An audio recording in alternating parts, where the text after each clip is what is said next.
tarde. Vamos novamente ao nosso estudo do Livro dos Espíritos, com a nossa gratidão a Deus, a Jesus, aos amigos espirituais, e que estejamos todos unidos na mesma fé, no mesmo propósito. Então, dando continuidade ao capítulo do fluido vital, hoje nós vamos falar sobre vida e morte, tá? A questão 68, então, pergunta assim: qual a causa da morte nos seres orgânicos? Resposta: a exaustão dos órgãos. Pode-se comparar a morte à cessação do movimento numa máquina desarranjada? Sim, pois se a máquina estiver mal montada, a sua mola se quebra. Se o corpo estiver doente, a vida se esvai.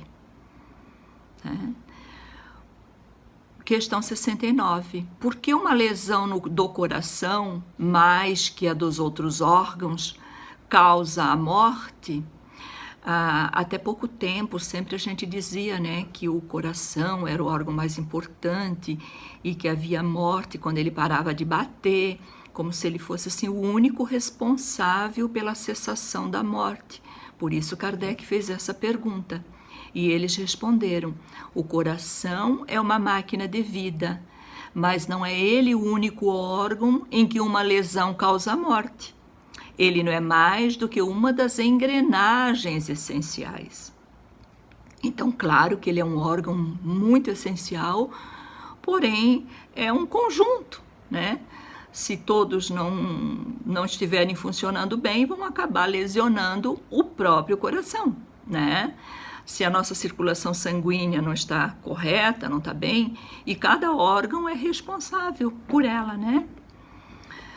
Questão 70. Em que se transformam a matéria e o princípio vital dos seres orgânicos após a morte? Semana passada eu já dei um toque nisso aqui, né? A matéria inerte se decompõe e vai formar novos seres, que é o corpo físico, né? O princípio vital retorna à massa. Então, nada se perde, né? Tudo continua vivo nesse grande dinamismo do universo. Que coisa maravilhosa, né? Que criação incrível, que domínio, que comando maravilhoso que nós temos acima de tudo isso. E aí Kardec faz um comentário agora bem grande e nós vamos usufruir do que ele nos deixou. Aí ele diz assim: após a morte do ser orgânico, os elementos que o formavam passam por novas combinações, constituindo novos seres que aurem na fonte universal o princípio da vida e da atividade, absorvendo-o e assimilando-o para novamente o devolverem à sua fonte, logo que deixarem de existir. Os órgãos estão, por assim dizer, impregnados de fluido vital. Este fluido dá a todas as partes do organismo uma atividade que lhes permite comunicar-se entre si, no caso de certas lesões, e restabelecerem funções momentaneamente suspensas. Mas quando os elementos essenciais do funcionamento dos órgãos são destruídos ou profundamente alterados, o fluido vital não pode transmitir-lhes o movimento da vida e o ser morre. Então, é claro, se apenas nós nos reabastecendo de fluido vital, nós vivêssemos sempre, né? Isso iria também contra a lei divina, né? Então é claro que mesmo nós tendo esse reservatório que faz com que os nossos órgãos tenham vida, dependendo do desequilíbrio, eles vão morrer e pronto, e o fluido vital não vai conseguir, como ele diz ali, né? Restabelecer essas funções mais.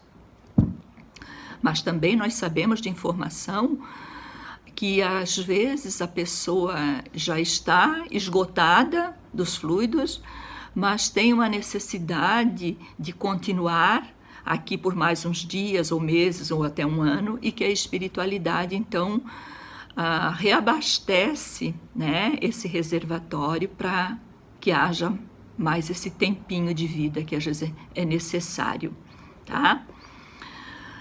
Os órgãos reagem mais ou menos necessariamente uns sobre os outros. É da harmonia do seu conjunto que resulta essa reciprocidade de ação. Aquilo que eu falei há pouco, né? Um depende do outro, um sustenta o outro.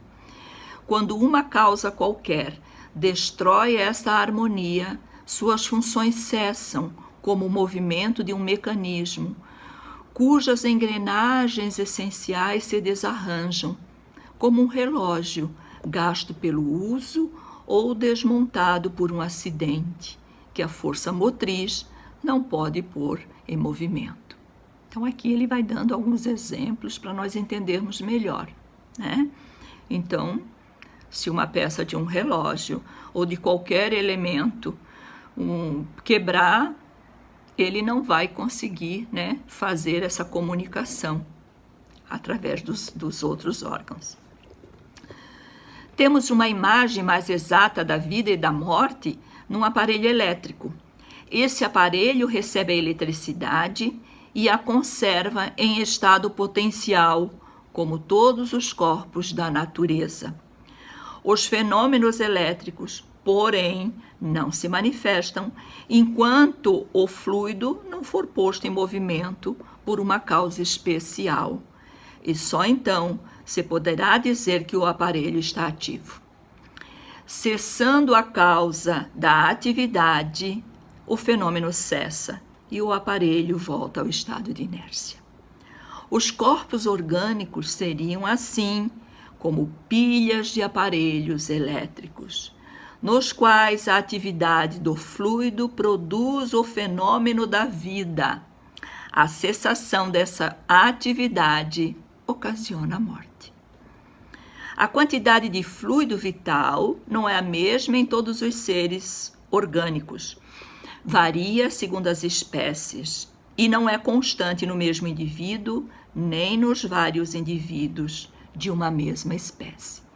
Então, é de acordo com cada como diz aqui, com cada espécie, porque tanto o animal como o vegetal também tem. Claro que a reserva de fluido de um vegetal não é a mesma de um hominal, não é verdade?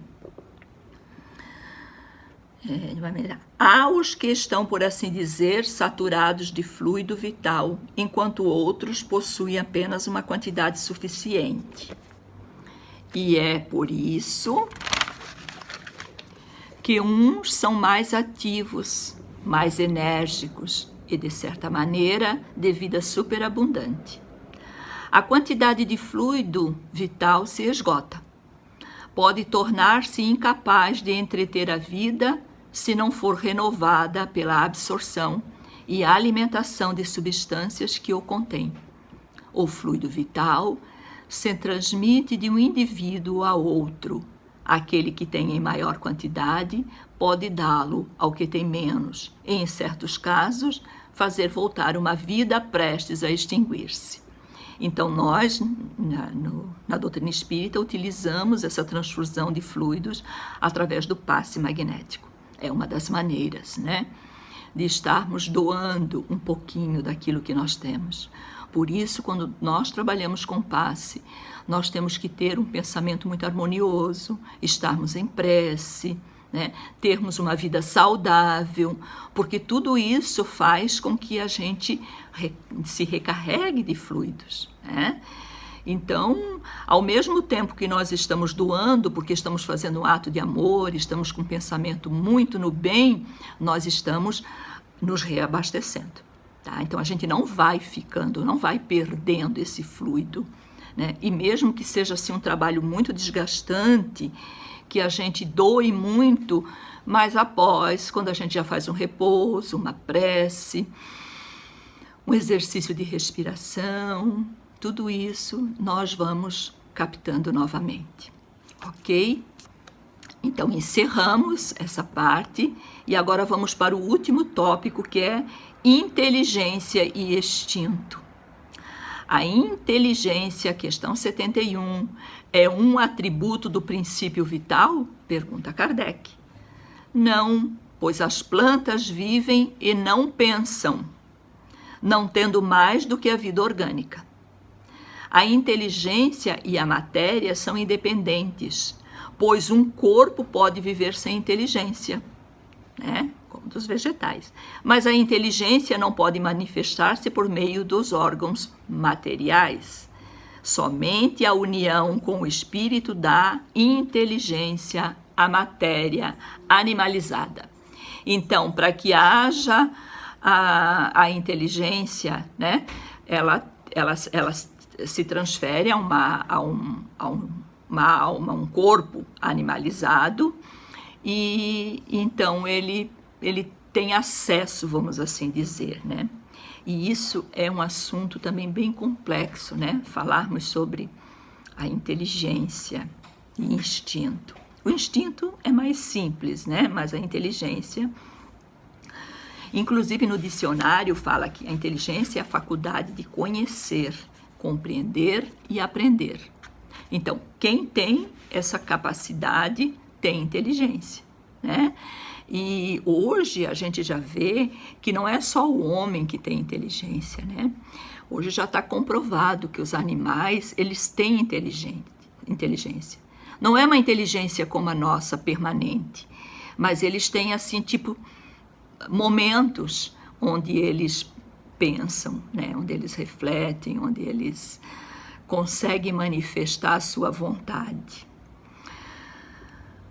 A inteligência, Kardec comenta, né? É uma faculdade especial própria de certas classes de seres orgânicos, aos quais dá com o pensamento a vontade de agir, a consciência de sua existência e de sua individualidade, assim como os meios de estabelecer relações com o mundo exterior e de prover as suas necessidades. Podemos fazer a seguinte distinção. Primeiro, os seres inanimados, formados somente de matéria, sem vitalidade, sem inteligência, são os corpos brutos. Segundo, seres animados não pensantes, formados de matéria, dotados de vitalidade, mas desprovidos de inteligência.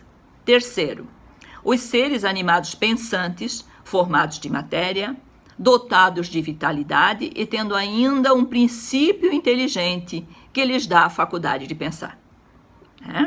Então, ele separou aqui em 3 grupos. E a questão 72, ele pergunta, qual é a fonte da inteligência?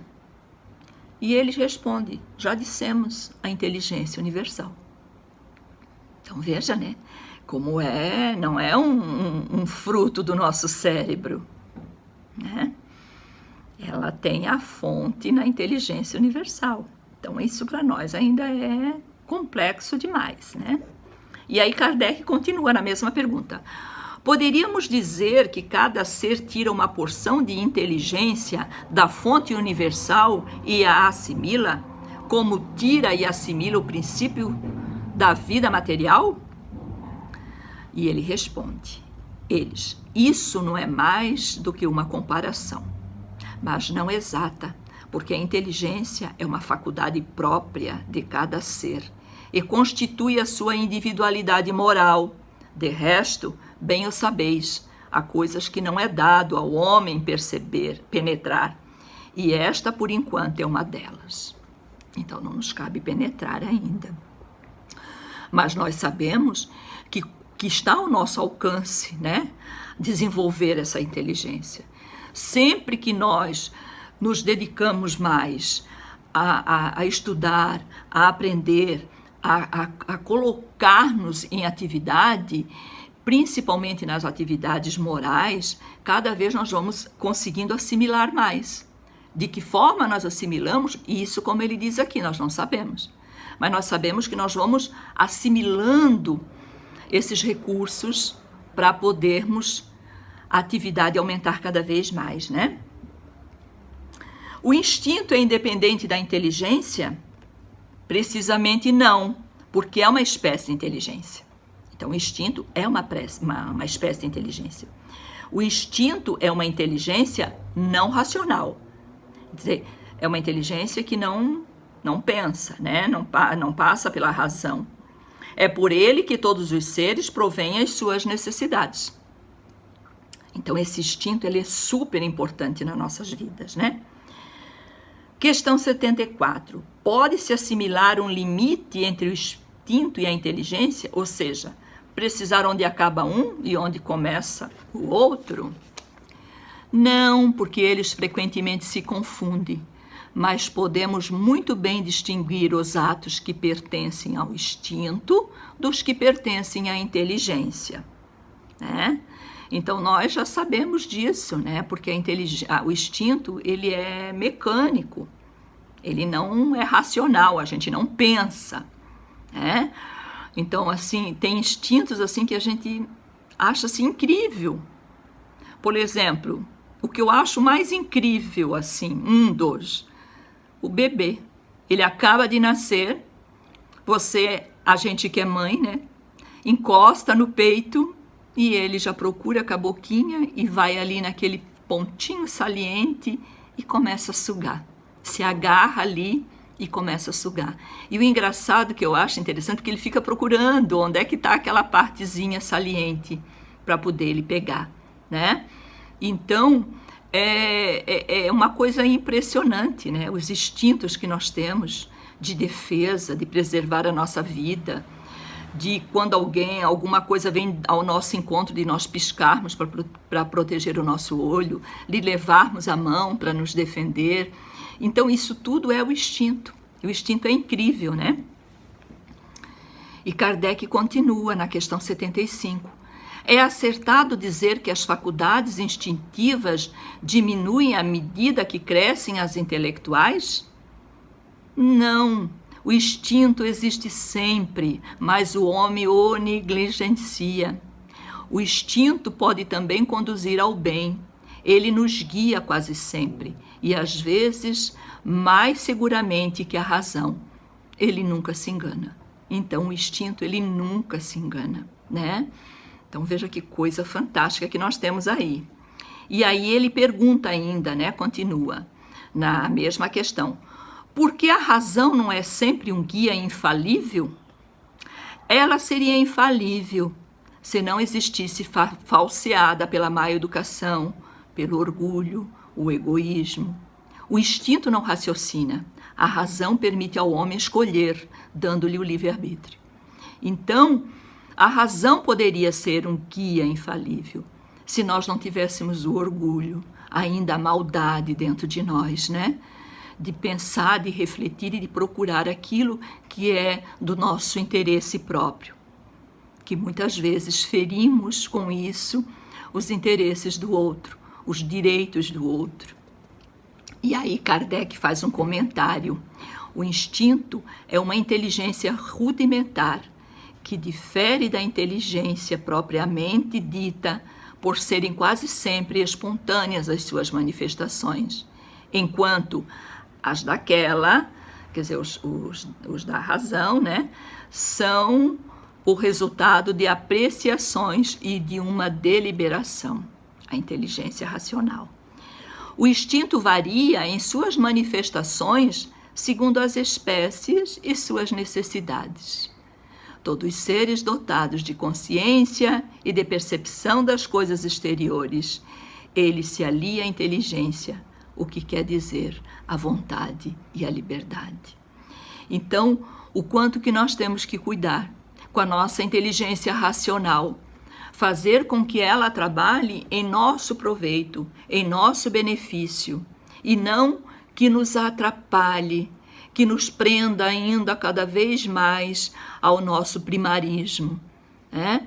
Então, usar isso a nosso favor, ao nosso benefício. Então, a gente, quando estuda, vai observando como as leis estão feitas para nos favorecer, quando nós sabemos entender e usufruir e aproveitar o que essas ferramentas nos trazem. Agradeço então, queridos, hoje encerramos esse capítulo Semana que vem vamos iniciar então o capítulo 5, deixa-me ver aqui. Não, nós vamos começar o livro 2º, Mundo Espírita ou dos Espíritos.